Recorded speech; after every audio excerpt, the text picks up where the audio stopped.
Bienvenidos a ¿Qué se lee cuando se lee? Hoy comienza una sección nueva, en verdad nueva a medias. Es una compilación de videos cortos en torno a un tema específico. Esta vez la idea es abordar obras perdidas en su bibliografía. Pero cabe explicar que no se trata de manuscritos extraviados, no. Más bien traigo a colación aquellas obras que han quedado alejadas del ojo lector, de la mayoría a mi parecer, en desmedro de las obras maestras de dichos escritores. Creo que hoy más que nunca es algo que pasa.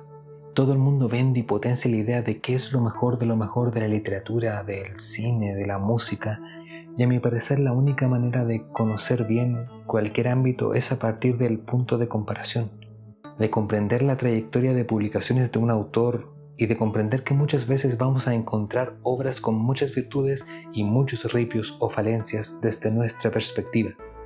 Yo, que llevo un tiempo estudiando la literatura, he asumido que cada vez me es más difícil encontrar novelas, poemarios, cuentos absolutamente intachables.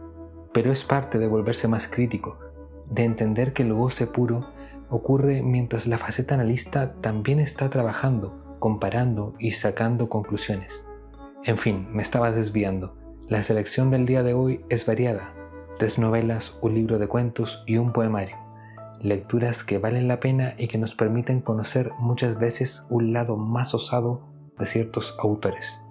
No está de más decir que la mayoría de estos shorts ya los he subido al canal, pero he agregado uno extra que sería la parte inédita del video.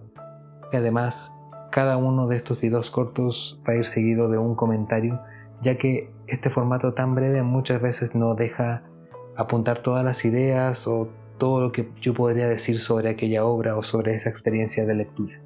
Y bueno, sin más que agregar, vamos por el primero.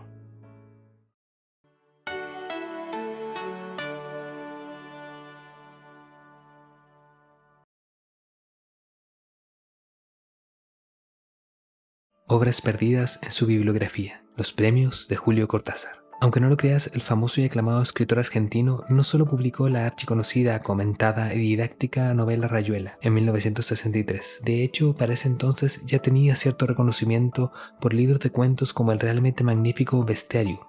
Pero fue en 1961 cuando incursionó por primera vez en la narrativa de mayor extensión con Los Premios. En esta novela, un grupo bastante amplio de personajes variopintos en sus actitudes y de diversos estratos sociales gana un sorteo para realizar un lujoso viaje en el crucero Malcolm. Pero en cuanto descubren que una sección del mismo está clausurada, comienzan las sospechas de peligro y no se hacen esperar las teorías de conspiración en contra de la autoridad y los miedos sobre la propia libertad. Esta es probablemente una versión de Cortázar mucho menos rupturista en lo formal, pero sí muy interesada en explorar cómo se desenvuelve a nivel social, político y psicológico el microcosmos de la sociedad que se presenta en ese crucero. Si te interesa el mundo literario, te invito a visitar mi canal. Los Premios debe ser la primera novela de Cortázar que leí, y tuve sentimientos encontrados con ella. Venía de leer sus primeros libros de cuentos y estaba fascinado. Bestiario me sigue pareciendo de lo mejor de la literatura latinoamericana, pero aún no deseaba enfrentarme a la tan comentada Rayuela. En ese tiempo era así, me sentía poco digno de entrar en la conversación en la que todo el mundo parecía estar de forma permanente, y todos tenían una opinión. Rayuela era, quizás todavía es, de esos clásicos que dan y dan signos de vida y de reimpresión a tantas décadas de su publicación. Y mis temores me llevaron a evitar esa novela y a conseguir Los Premios. Y no me parece la joya oculta que supera todos los trabajos posteriores del autor, pero me parece interesante como intento, como un acercamiento de Cortázar a lo novelesco, a tratar lo fantástico de otra manera, a trabajar con múltiples personajes en un ambiente acotado. Tú lo lees y puedes percibir a un novato osado que desea comerse el mundo literario. Novato de la novela, porque en 1960 ya llevaba varios libros de cuentos a su nombre. Y aunque suene incoherente, espero que me entiendan aquellos que leen más que solo las tendencias. Valoro muchísimo las obras que se arriesgan, aunque la satisfacción y el éxito no sea su resultado. Esto es Cortázar antes de Cortázar, y eso también tiene lo suyo.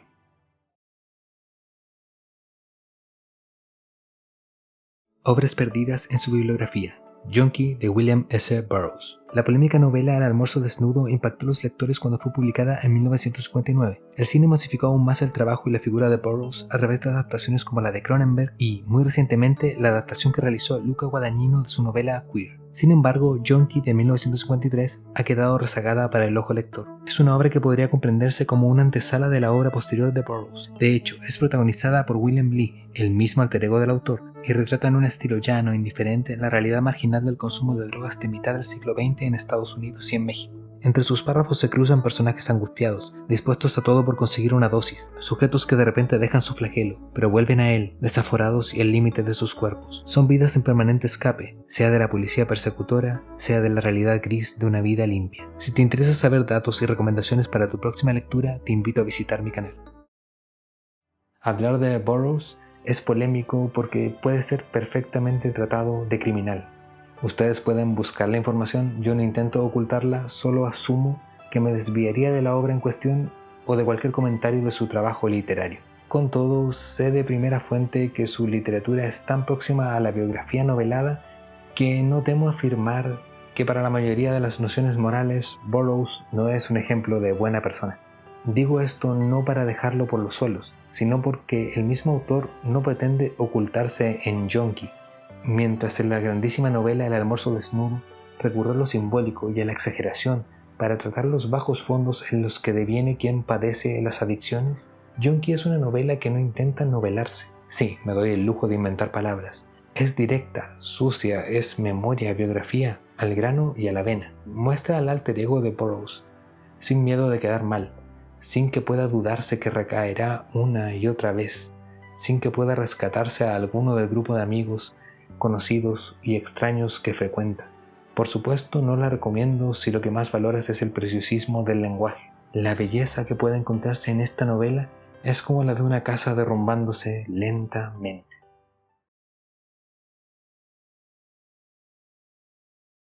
Obras perdidas en su bibliografía. Versos de Salón de Nicanor Parra. El poeta, mejor dicho, el antipoeta chileno, premiado en 2011 con el prestigioso Premio Cervantes, alcanzó gran visibilidad por su subversiva obra titulada Poemas y Antipoemas, publicada en 1954. Pero Parra es uno de esos escritores que no dejan indiferente en cada una de sus etapas. Un gran ejemplo de ello se encuentra en el poemario Versos de Salón, publicado en 1962, que sigue su vertiente antipoética pero con una fiereza mucho más notoria. Parra se atreve a parodiar la literatura declamada en suntuosos salones y para ello pasa del verso libre al de endecasílabos sin rima, no con el fin de exaltar la tradición y los viejos valores de tal poesía, sino para hacer mofa de todo ello. Estamos ante un poemario paródico, comparable con una montaña rusa, como diría Parra, en el que la visión sardónica de la literatura, del lector y espectador de su tiempo, increpa y hace sentido aún hoy a más de 50 años de que viera la luz. Si te interesa adentrarte en la obra poética de escritores imprescindibles, puedes visitar mi canal.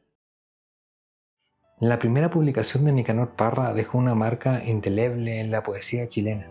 Ofreció una poesía sarcástica, ligada a lo humorístico, una que lleva el sufijo anti como oposición a lo que los cánones, que en mayor o menor medida habían y han definido un modo único de hacer poesía. Poemas y antipoemas es la apuesta de lectura segura para explorar a Nicanor Parra, pero para una entrada posterior mi recomendación de confianza es Versos de Salón, una suerte de Poemas y Antipoemas 2. Esta vez es personal, que en sus primeros poemas entrega una chistosa sinceridad, con esa arte poética confrontacional, con decir lo que viene a ser su poesía, y que en muchos otros poemas desborda ingenio y gracia, todo a su manera, muy idiosincrática a veces, quizás demasiado chilena para algunos lectores foráneos. Desconozco si la antipoesía ha dejado fieles seguidores fuera de Chile, si se ha extendido por el mundo con un abierto agradecimiento a quien la propuso. Solo sé que el premio Cervantes que le fue otorgado es de un merecimiento irrefutable, y eso solo lo digo por la vereda antipoética. Posteriormente, Parra tanteó su literatura con lo ecológico, con el garabato y lo visual, aún con la parodia religiosa. Y bueno, podría seguir hasta dedicarle un video ensayo, pero prefiero decir que, lo que es yo, siempre vuelvo a Parra. Y cómo adoro estas ediciones. En fin, toca pasar al siguiente, pero no sin antes leerles parte del poema Composiciones. Cuidado, todos mentimos, pero yo digo verdad. La matemática aburre, pero nos da de comer. En cambio la poesía se escribe para vivir. A nadie le gusta hacerse cargo de los vidrios rotos. Se escribe para uno mismo por culpa de los demás. ¡Qué inmundo es escribir versos! El día menos pensado, me voy a pegar un tiro.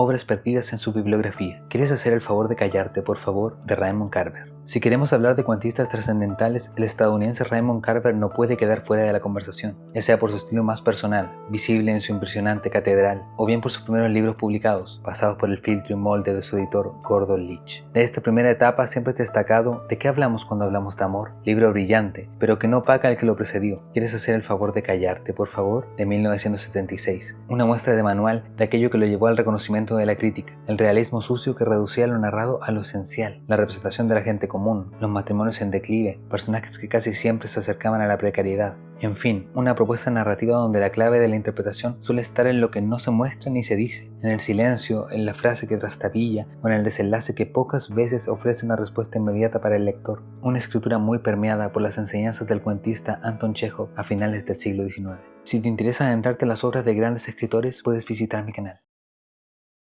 Si alguien quisiera conocer a Chekhov y asimilar su aporte al género del cuento, pero al mismo tiempo teme a lo anticuada que pueda apreciarse su literatura para estos días, afirmación que no comparto, quizás podría proponerle comenzar por otra lectura, por una llegada a la inversa, a los efectos y la admiración que supuso aquella manera tan provechosa de escribir la brevedad, aquellos que se forjaron mejor con sus enseñanzas y que trasladaron sus fórmulas de manera tan certera a un contexto tan diferente. Carver estaría entre los que tienen una gran deuda con Chekhov. Bueno, él y su editor, que pulió de manera obsesiva cuentos más extensos, más adornados y que los hizo no perder un segundo en cada línea, tachando adjetivos de aporte indirecto para la trama, tachando frases que podrían ahorrarse en pos de una solución a sangre fría. Después de saberlo, es complejo entender los primeros volúmenes de cuentos de Carver como obras de una sola autoría. Más allá de eso, sea cual sea la preferencia de ustedes, si los frutos de la dupla escritor-editor o los originales, leer a Carver nunca es un desperdicio. Y esta obra de título tan curioso fue mi pase de acceso a este escritor. Y sin duda recomendaría empezar por aquí. Luego me fui a De qué hablamos cuando hablamos de amor. Y enseguida a Catedral. Y creo que me permitió apreciar y admirar mucho más esa transición de su escritura. Después de todo ello me parecía que todos los cuentistas, sobre todo los estadounidenses, de las últimas décadas poseen, en mayor o menor medida, algo de Carver.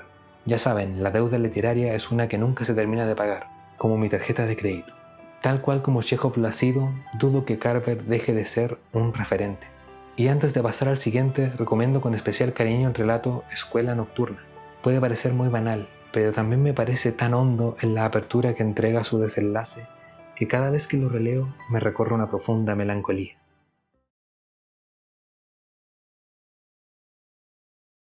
Obras perdidas en su bibliografía. Todos los nombres de José Saramago. Dueño de un estilo tan particular y de una capacidad reflexiva envidiable, José Saramago fue un escritor portugués y su narrativa es difícil de confundir. Su ensayo sobre la ceguera ha sido digno de alabanza y de diálogos permanentes entre lectores, y quizás todas sus novelas tengan clavadas el adjetivo interesante entre sus hojas. Y Todos los nombres de 1997 cumple con los requisitos para ser una novela ejemplar de este autor. Nos presenta la historia de un funcionario del registro civil con una vida rutinaria y estructurada. Ese hombre por casualidad se lleva una ficha de una mujer desconocida y desde entonces intenta, como el más kafkiano de los detectives, desentrañar quién es aquella mujer que desconoce absolutamente. Posee un tono íntimo, pero no deja de ser irónico al representar el sistema burocrático y el perfecto trabajo de deshumanización que éste realiza. Si bien no es la mejor novela de Saramago, vale la pena el viaje al que nos invita, mediante su misterio y sus críticas solapadas. Si te interesa aproximarte a obras ignoradas de grandes autores, puedes visitar mi canal. Tuve que dar la vuelta larga con la literatura de Saramago, el Evangelio según Jesucristo, Ensayo sobre la ceguera, Las intermitencias de la muerte, El año de la muerte de Ricardo Reis, y seguramente alguna de mis lecturas he pasado por alto. Después llegué a Todos los nombres, y la intriga en la contraportada hizo lo suyo, pero también lo hizo ese apellido, esas lecturas previas que me daban un espaldarazo decidido. En ese momento pensaba que leer al autor portugués correspondía a un infalible beneficio, y no lo fue. Saben, terminé decepcionado con Todos los nombres. Soy sincero al respecto, y aún así, La recomiendo para cerrar este primer volumen por una razón sencilla. Tiene una premisa tan fuerte y racionalizada que no deja de ser una novela de Saramago. A lo Saramago. Ahí está, a pesar de los pasos chuecos con que se encamina. No soy de los que descarta una novela porque no es definida como perfección, porque no es una pieza de arte digna de un museo. Como dije en la introducción, mientras más me adentro en la literatura y más me fascina, más me cuesta encontrar muestras impecables de ella. Las hay, seguro, pero lo excelso no es infinito. Tampoco puede ser demasiado vasto. Y para fortalecer el trabajo crítico propio, también hay que leer aquello que no es indispensable, pero que aún así tiene características valiosas. Contrario a lo que se nos quiere hacer creer hoy en día, casi nada en el arte o la literatura es excelencia o basofia. La mayoría de las obras están en una zona intermedia, en un mar de grises donde el lector que se compromete podrá dilucidar entre lo dulce y lo agraz. El tiempo ha hecho que valoren más el recuerdo de todos los nombres, porque detrás de sus desaciertos están los riesgos valiosos que Saramago decidió tomar.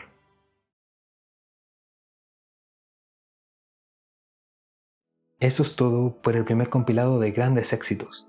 Mentira, ningún short tuvo tanto éxito. Espero que lo disfrutaran, que les pareciera interesante este formato. A mí me gustó concretarlo porque así pude discutir un poco más de estas obras, no quedarme con esas ideas vagando para siempre. Aunque algunos comentarios solo fuesen experiencias personales y opiniones, pero bueno, supongo que eso es lo que hace a un canal más propio e íntimo. Aunque no tan propio e íntimo como para no aceptar sugerencias para próximas obras perdidas en su bibliografía. Con esto quiero pedirles que dejen en sus comentarios si han leído y valorado alguna obra que el resto de las personas pueda desconocer, aquello que está fuera de la generalidad, que a veces no tiene ni puntuación en Goodreads. No se vale 100 años de soledad ni Mujercitas. Sus aportes me llevarán a nuevas lecturas y, quién sabe, puede que alguna de sus sugerencias cuente con mi aprobación para integrarse en futuros videos. De hecho, a modo de adelanto, se vienen nuevos volúmenes de shorts de reflexiones de autores y de curiosidades literarias, siempre y cuando el tiempo me lo permita. No olviden dejar un like y suscribirse. Mi biblioteca y yo lo agradeceremos sinceramente. Y como ya va siendo hora de guardar silencio, adiós y hasta una próxima lectura.